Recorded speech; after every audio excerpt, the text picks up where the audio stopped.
8장. 지혜롭게 되어 인생의 의미를 해석할 줄 아는 것만큼 좋은 일은 없다.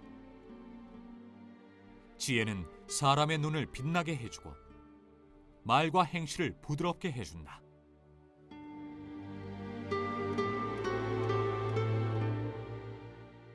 누구도 바람을 제어할 수 없다. 엄숙히 복종을 맹세했으니 너는 왕의 명령대로 행하여라. 네가 받은 명령에 대해 미리 염려하여 넘겨짚지 말고 맡겨진 임무가 싫어하는 것이라는 이유로 발을 빼지 마라. 너는 네가 아니라 왕의 뜻을 섬기고 있다. 왕이 결정권을 갖고 있다. 누구도 감히 왕에게 뭐 하시는 겁니까 하고 말할 수 없다. 명령을 수행해서 손해볼 일이 없고 지혜로운 사람은 신속하고 정확하게 명령을 수행한다. 모든 일에는 알맞은 때와 알맞은 방법이 있는데 불행히도 우리는 대부분 그것을 놓치고 만다. 무슨 일이 생길지, 언제 그런 일이 일어날지 아무도 모른다. 누가 우리에게 그것을 말해주겠는가? 누구도 바람을 제어하거나 상자에 가둘 수 없다. 누구도 죽을 날을 정할 수 없다. 누구도 당장의 전투를 중단시킬 수 없다. 누구도 악을 통해 구원받을 수 없다. 이것은 내가 이 세상에서 벌어지는 모든 일을 이해하려고 노력하던 중에 목격한 것이다. 이것이 바로 서로에게 상처를 입힐 힘을 갖고 있는 세상이 돌아가는 방식이다.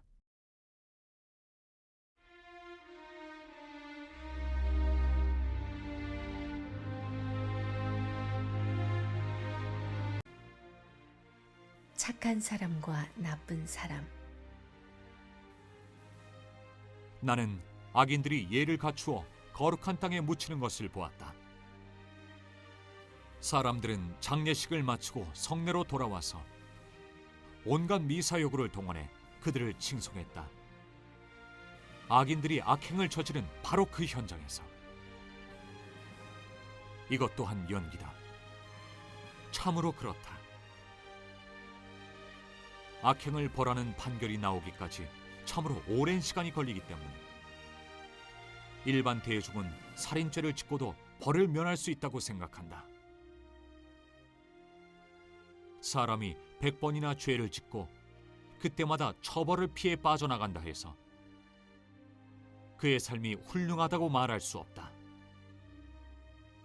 훌륭한 삶은 하나님을 경외하여 그분 앞에서 경건하게 사는 사람의 몫이다. 악인은 훌륭한 삶을 경험하지 못한다고 나는 굳게 믿는다. 그가 아무리 많은 날을 살아도 그 삶은 그림자처럼 매겁고 칙칙할 뿐이다. 그는 하나님을 경외하지 않기 때문이다. 늘 벌어지지만 이치에 맞지 않는 일이 있다. 착한 사람이 벌을 받고 나쁜 사람이 상을 받는 것이다. 분명히 말하지만 이것은 이치에 맞지 않는 일이다. 한낱 연기에 불과하다. 그래서 나는 적극적으로 나서서 최대한 즐거운 시간을 갖는 것에 대찬성이다. 사람들이 이 세상에서 기대할 수 있는 유일한 선은 잘 먹고 잘 마시고 즐거운 시간을 갖는 것이다. 이것이 하나님이 지상에서 허락하신 짧은 세월 동안 우리가 벌이는 생존 투쟁에 대한 보상이다. 이 세상에서 벌어지는 모든 일을 살펴 지혜를 얻기로 마음먹었을 때 내가 깨달은 것이 또 있다. 눈 한 번 깜빡이지 않고 밤낮으로 눈을 부릅뜨고 지켜보아도 하나님이 이 세상에서 행하시는 일의 의미를 알아낼 수 없다는 사실이다. 아무리 열심히 찾아도 이해할 수 없을 것이다. 제 아무리 똑똑한 사람이라도 제대로 파악할 수 없을 것이다. 1절 상반절에 누가 지혜자와 같으며 누가 사물의 이치를 아는 자냐 하는 질문에는 상반되는 두 대답이 가능합니다. 먼저 1절 상반절을 1절 하반절로 8절에 연결하지 않고 앞선 7장 23절로 29절에 잇따른 질문으로 본다면 지혜자는 없다가 답이 되겠죠. 8장 16, 17절에서도 지혜자가 없다고 말하고 있으므로 1절에 같은 내용을 반복 강조한다고 이해할 수 있습니다. 반면에 1절 상반절을 1절 하반절로 8절까지 연결해서 읽는다면 1절 상반절은 지혜자에게 왕의 명령을 지키라 하는 조언을 하는 첫 머릿말로 이해할 수 있습니다.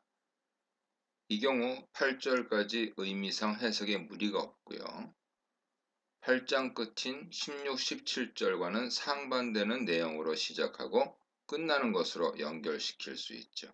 이상의 두 해석은 전도서 전체 문맥에서 봐도 다 가능합니다. 왜냐하면 전도서에서 지혜 유익과 지혜 한계를 둘 다 논하기 때문입니다. 첫 번째 해석은 전도서 전체에서 반복하는 인간이 가지는 지혜의 한계를 설명한 것으로 읽을 수 있습니다. 두 번째 해석은 지혜자에게 주는 조언과 그 유익에 대한 논의로 읽을 수 있죠. 1절 하반절에서 지혜로 인해 지혜자에게 생기는 유익과 변화에 대해 설명하고 있습니다. 전도자는 지혜가 사람의 얼굴을 빛나게 하고 굳은 얼굴에 사나운 것으로 번역되죠. 굳은 얼굴을 부드럽게 풀어준다고 설명합니다.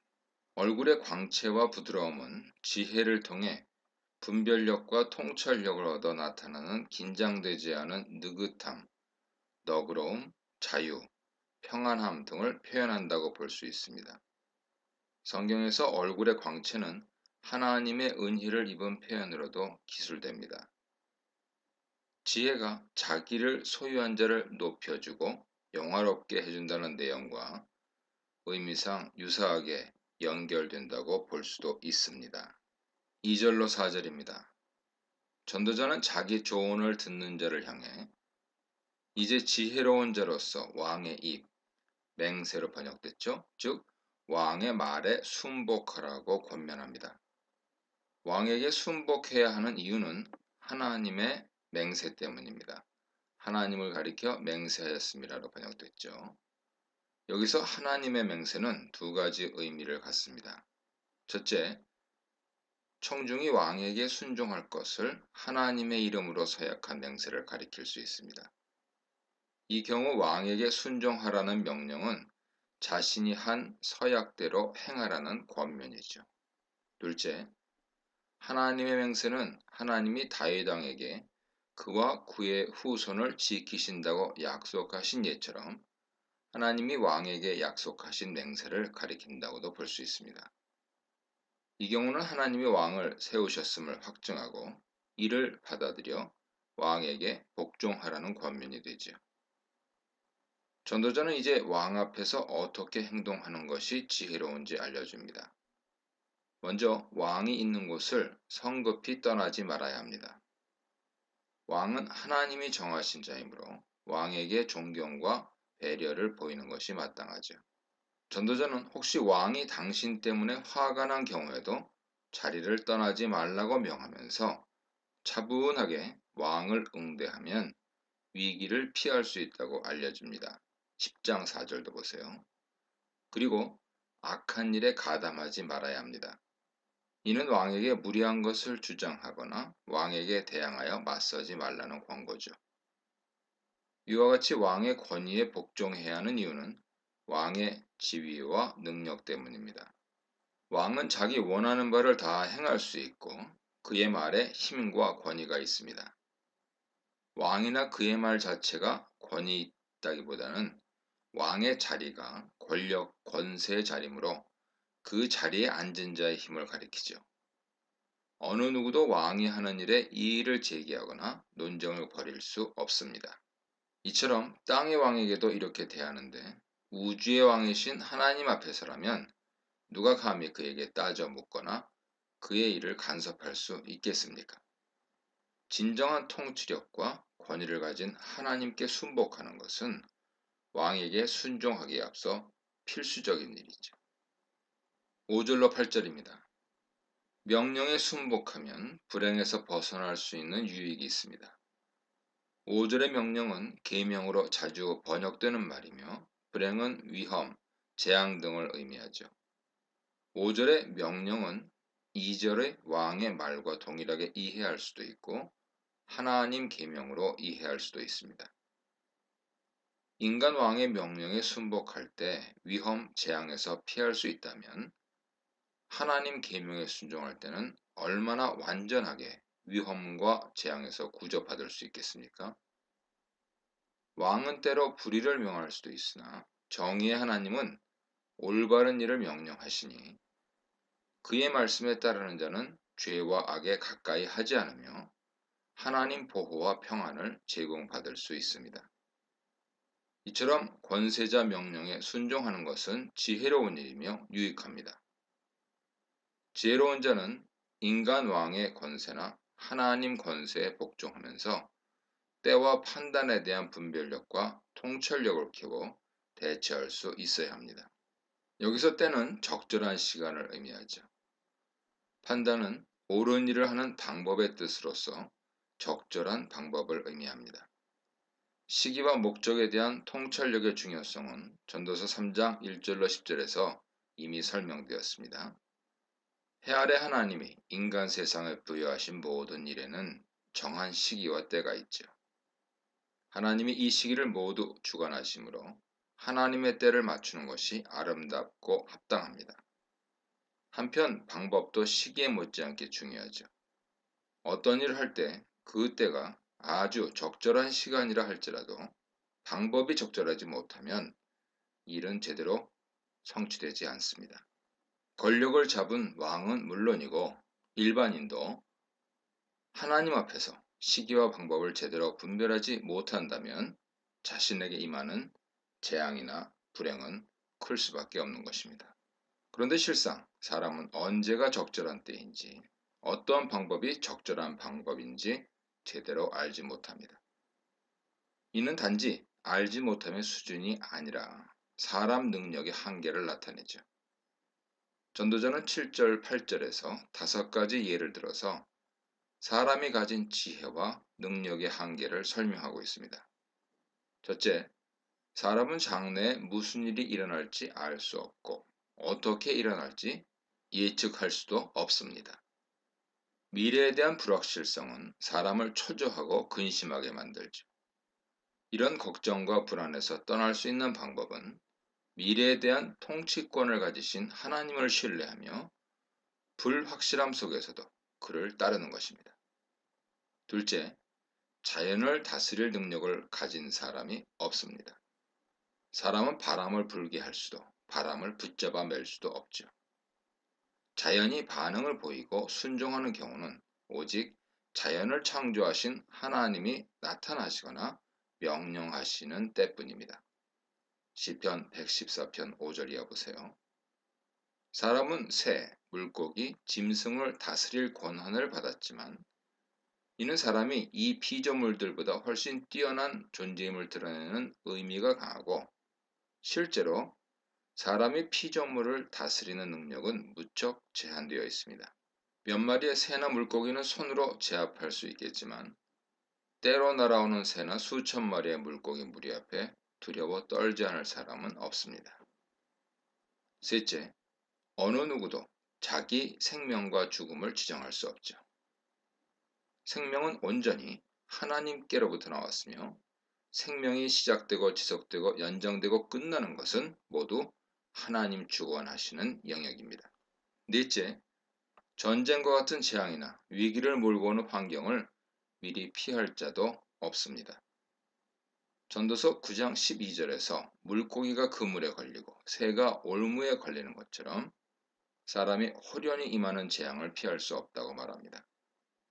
사람은 시간과 공간의 제약을 받으므로 위기가 언제 올지도 모르며 준비되지 않은 위기 상황을 제대로 모면할 방법 또한 알지 못합니다. 다섯째, 사람은 자기 실수나 악에서 스스로 건질 수 없습니다. 실수나 죄의 결과는 그것을 행한 자, 그의 주민들로 번역됐죠. 그것을 행한 자를 떠나지 않습니다. 이 문단에서는 얼굴빛을 바꾸는 지혜, 권력자 앞에서의 지혜, 해 아래 지혜의 한계에 대해 묵상해 보시기 바랍니다. 9절로 14절입니다. 전도자는 해 아래 모든 수고의 헛됨을 증명하려고 세상을 살피면서 자기가 찾아낸 모순의 예를 설명하고 있습니다. 이제 9절 14절에 이르러 전도자는 악인에 초점을 두고 악인과 의인의 최후에서 발생하는 불공평한 일들을 기술합니다. 전도자가 세상에서 일어나는 일을 살피던 중 사람이 다른 사람을 조종하거나 지배하려다 스스로 혹은 타인에게 해를 초래하는 불의한 경우를 보았다고 탄식하는 것도 바로 이런 이유죠. 사람이 사는 해 아래서 이런 불공평한 일이 흔하게 발생하고 있습니다. 그러므로 전도자는 해 아래서 모든 것이 헛되다는 주장을 어렵지 않게 증명하고 있습니다. 전도자는 불의로 인한 인생의 헛됨을 특별히 악인의 삶 속에서 목격했습니다. 생전에 성소에 드나들던 악인들이 있었습니다. 그러나 그들은 그 악행에 대한 심판도 받지 않은 채 죽음을 맞이했고 죽은 후 악인들은 제대로 매장되었습니다. 그러나 그 이후에는 악인들이 성소에 드나들었던 것이나 거기서 그들이 저질렀던 악한 일들은 사람들의 기억에서 다 사라져 버렸습니다. 이와 같이 악인으로 살던 자들이 죽어 장사되고 그 후에 아무런 심판을 받지 않으니 얼마나 헛됩니까? 설상가상으로 악인에게 마땅한 심판이 그들의 생전에 신속히 이루어지지 않으므로 사람들은 악을 행하려는 마음을 그들 안에 가득 채우는 죄를 저지릅니다. 악인들의 삶과 그들의 최후에 대한 불공평함은 의로움으로 멸망하는 의인이나 악행에도 불구하고 장수하는 악인의 경우에서도 나타납니다. 전도자는 14절에서 악인의 행위에 따라 징벌을 받는 의인들도 있고 반대로 의인의 행위에 따라 상을 받는 악인들도 있다고 진술하며 다시금 해 아래서 일어나는 헛된 일을 상기시킵니다. 특히 이 구절에서 헛됨의 강조는 원문에서 헛된 일이 있다, 예시, 헤벨로 시작해서 헛되다, 헤벨로 끝나는 데서도 나타나죠. 헛되다는 결론은 전도자의 새로운 결론이 결코 아니죠. 전도자는 이미 전도서 첫머리에서 해 아래서 인간이 수고하는 모든 수고가 그 사람에게 무슨 유익을 주는가 하는 질문을 던졌고 이에 대한 답으로 다 무익하고 헛될 뿐이며 바람을 잡으려고 하는 것과 같다고 밝혔습니다. 그렇지만 헛된 세상을 관찰하고 세상의 헛됨을 증명하는 전도자는 근본적으로는 하나님을 경외하는 자들에게 행복이, 하나님을 경외하지 않는 악인에게는 짧은 수명이 징벌로 올 것을 확신하며 기대하고 있습니다. 15절입니다. 전도자는 해 아래 허무한 삶 속에서 기쁨, 희락으로 번역됐죠. 기쁨을 가져야 한다고 조언합니다. 비록 해 아래서 헛되고 불행한 일은 계속 일어날 것이고 사람으로서 이를 막을 수는 없지만 이 헛된 삶 속에서 선택하여 누려야 할 부분은 기쁨이자 만족이라고 강조합니다. 전도자는 구체적으로 하나님이 각자에게 주신 삶의 모든 날 동안 수고하면서 먹고 마시고 즐거워하라고 말합니다. 삶에서 이보다 더 낫고 행복한 것은 없다고 주장하죠. 전도자의 일하고 먹고 마시고 즐기라는 조언은 염세적인 세상을 뒤로하고 쾌락을 쫓아가라는 의미가 아닙니다. 오히려 염세적인 현실을 직시하고 그 현실을 긍정적이고 낙관적인 태도로 응대하라는 적극적인 방안이죠. 전도자는 각 사람에게 재물을 주신 분이 하나님이시며 그 재물을 먹고 누리고 자기의 몫을 받고 수고하며 즐거워하는 능력을 주신 분도 하나님이시라고 반복합니다. 이 모두가 하나님이 인생에게 주신 선물임을 명심해야 합니다. 전도자가 기쁨을 찬양하게 된 계기는 삶을 헛됨으로 이끄는 근본 원인을 발견한 데 있었습니다. 전도자는 해 아래서의 삶이 헛될 수밖에 없는 근본적인 이유를 죽음에서 찾았습니다. 그는 지혜자나 우매자나 죽음 앞에서는 동일함을 깨닫고 사는 것을 미워했습니다. 사람이나 짐승도 죽고 나면 흙으로 돌아가는 같은 처지임을 한탄했습니다. 또한 사람이든 짐승이든 살아있을 때만이 그 존재 가치가 있음을 깨닫고 죽음 앞에서 어찌할 수 없는 인생의 한계를 받아들여야 했습니다. 그런데 서글프게도 이런 운명 앞에서 사람의 일평생 수고하고 얻는 대가가 그저 고통과 슬픔이라니 이를 어떻게 해결하겠습니까? 전도자는 이와 같은 삶의 현실을 피하기보다는 이를 극복하기 위해 삶에서 즐거움을 찾아 누리라는 조언을 2장 24절 이하에서 처음으로 제시했죠. 해 아래서 때와 목적에 따라 일어나는 일들을 살펴본 후에도 하나님 하시는 일을 헤아려 알 수 없지만 사는 동안 선을 행하고 수고하면서 먹고 마시고 만족을 얻는 것이 하나님의 선물이라는 결론을 내렸습니다. 사람이나 짐승의 운명을 깨달은 후에도 다시 이 결론으로 돌아왔죠. 재물을 모으는 데 있어서 헛된 일을 살펴본 후에도 이 결론을 반복했습니다. 본문에서 악인과 의인에게 일어나는 모순투성이의 삶을 살펴본 후에도 헛된 세상에서 즐거움과 만족을 얻으라고 권면하고 있습니다. 본문 이후에 전도자는 그동안 조언하던 내용에 덧붙여 사랑하는 아내와 즐겁게 살라고 당부합니다. 9장 7절 이어보세요. 이는 먼저 가족 안에서 가족과 함께 즐거움을 공유하라는 의미죠. 이 부분에서는 기쁨으로 라는 말이 자주 나와서 헛된 세상에서 즐거움을 누려야 한다는 전도자의 권면이 정점에 이를 것입니다. 16, 17절입니다. 전도자는 지혜를 깨닫고 땅에서 일어나는 일을 깨닫는 데 전력했지만 결국 하나님의 해 아래서 세상에 행하시는 일을 헤아릴 자가 없다 하는 결론에 이르렀습니다. 전도자는 밤낮으로 잠도 제대로 자지 못하며 이를 탐구했지요. 그러나 하나님의 하시는 일은 사람이 아무리 힘써 알아내려고 해도 알 수 없었고 지혜자가 있더라도 그것을 이해할 수 없다고 선언하게 되었습니다. 전도자는 하나님이 하신 일의 처음부터 끝을 증량할 수 없다고 진술했고 지혜를 얻은 사람으로 한 남자 외에 아무도 찾지 못했다고 말함으로써 인간의 불가항력과 부족함과 한계를 지적했습니다. 또한 이런 결과는 하나님에 의해 정직하게 창조된 인간이 죄를 짓고 타락한 후 더 많은 꾀를 만들어냄에 따라 나온 것이라고 설명했습니다. 이는 지혜를 얻지 못하는 이유가 하나님 때문이 아니라 인간의 죄와 미련함 때문이라는 뜻이죠. 또한 지혜를 얻기 위해서는 하나님 도움이 절실히 필요하다는 것을 암시합니다. 전도자가 말하는 인간의 한계는 절망적으로 들릴 수 있지만 이 절망은 도리어 하나님의 지혜의 무한함을 찬양하고 인간이 하나님을 신뢰하는 계기로 변할 수 있습니다. 바울의 경우 전도자와 마찬가지로 하나님의 지혜의 풍성함과 심오한 길을 찬양하고 인간으로서는 이를 헤아릴 수 없다고 말했습니다. 로마서 11장 33절 이어보세요. 그리고 하나님의 주권과 권세와 제한적이고 유한한 인간의 미비함을 고백했습니다. 그러나 바울은 하나님의 비밀과 감추어진 지혜가 그리스도와 성령을 통해 드러난다고 설명함으로써 전도자가 암시하듯 지혜를 얻는 데 있어 인간에게 신적인 도움이 필수적임을 확증해 주었습니다. 고린도전서 2장 5절 이어보세요. 욥의 경우에는 하나님이 우주에서 벌어지는 지혜와 질서에 대한 수십 가지 질문을 그에게 던지셨을 때 어느 한 질문에도 대답하지 못했습니다.